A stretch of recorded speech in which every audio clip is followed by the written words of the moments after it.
Okay, तो आपके पास अब क्वेश्चन नंबर 3 है एक्सरसाइज 2.2 का। तो ये है the speed of light is approximately 3 tens पर 8 metre per second, express it in standard form. तो सबसे पहले तो जो मीटर पर सेकेंड है वो हमारे पास स्पीड का यूनिट होता है। फिज़िक्स में आप पढ़ रहे होंगे या पढ़ने वाले होंगे। तो ठीक है, ये हमारे पास स्पीड का यूनिट है। यहाँ पे हमारे पास स्पीड गिवन है और हमने उसको एक्सप्रेस करना है स्टैंडर्ड फॉर्म में। तो आपको पता है कि स्टैंडर्ड फॉर्म हम पीछे पढ़ के आ चुके हैं क्वेश्चन नंबर 2 में आई थिंक, कि ऑर्डिनरी फॉर्म स्टैंडर्ड फॉर्म क्या होती है। आपके पास साइंटिफिक नोटेशन मतलब गिवन है, उसमें आपने सिंपल स्टैंडर्ड फॉर्म में ले जानी है।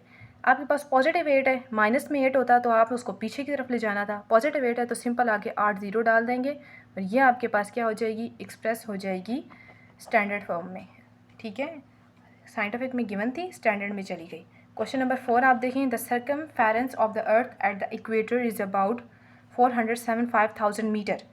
ठीक है, उन्होंने कहा है कि जो अर्थ का इक्वेटर है, ठीक है, अर्थ का इक्वेटर से मुराद हमारे पास ये चीज़ होती है, अर्थ का बिल्कुल हाफ। ठीक है, यहाँ पे ये चीज़ उन्होंने कहा है कि वो इतना है। उन्होंने एक वैल्यू हमें दे दी है। Express this in scientific notation.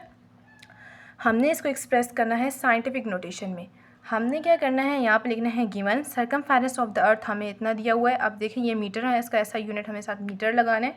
Answer में आपने यूनिट ज़रूर इस्तेमाल करने हैं। साइंटिफिक नोटेशन हमें जो होगी इसकी, इस नंबर की हम लिखेंगे scientific notation of this is equal to, सारी बात है आपने साइंटिफिक नोटेशन में से कैसे एक्सप्रेस करना है।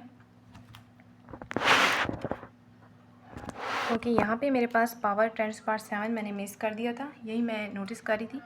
ठीक है, अब ये देखें आपका पास फर्स्ट नंबर अगर हम छोड़ें, इस फर्स्ट नंबर को मैंने आपको कहा था अगर आप छोड़ दें, आगे नंबर काउंट करें तो 1 2 3 4 5 6 7 है।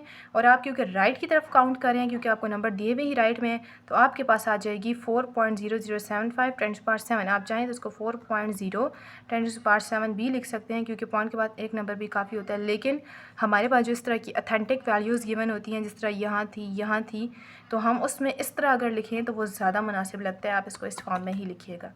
आपके पास क्वेश्चन नंबर 5 है कि द डायमीटर ऑफ मार्स, ठीक है, इज़ 6.779 10⁻³ किलोमीटर।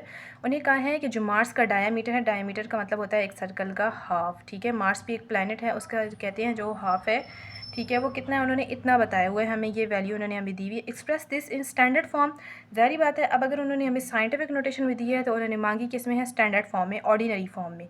हम लिख देंगे गिवन डायमीटर ऑफ मार्स हमें जो दिया हुआ है वो ये है, तो इसकी जो स्टैंडर्ड फॉर्म होगी इसकी वो क्या बनेगी, ज़ाहिर बात है आपके पास 10⁻³ दिया हुआ है ना।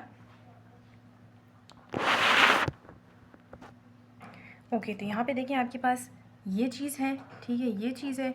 आपने सिंपल क्या करना है, ज़ाहिर बात है जब आप इस पॉइंट को ख़त्म करेंगे तो आपके पास 10⁻³ आएगा। ठीक है, 10⁻³ आएगा और जब वो 10⁻³ ऊपर जाएगा तो वो 10⁻³ मतलब -3 हो जाएगा, वो चीज़ इस चीज़ से कट जाएगी। थोड़ा सा यहाँ पे अगर बताऊँ तो ये जो चीज़ है आपके पास साइड पे अगर आप लिखें तो इसको जब यूँ करें तो आपके पास 3 ज़ीरो बनते हैं, तो ये चीज़ आपके पास पॉइंट ख़त्म हो जाएगा। और ये जो चीज़ है ना, आपको पता है 1 के साथ जब 3 ज़ीरो होते हैं तो वो 10⁻³ मतलब वो 10⁻³ के बराबर होता है।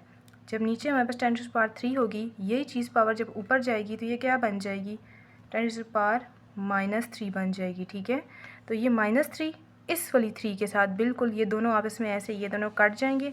सिंपल हमारे पास जो चीज़ बचेगी ना वो 6779 बचेगा और साथ ही किलोमीटर आपके साथ आ जाएगा यहाँ वाला। ठीक है।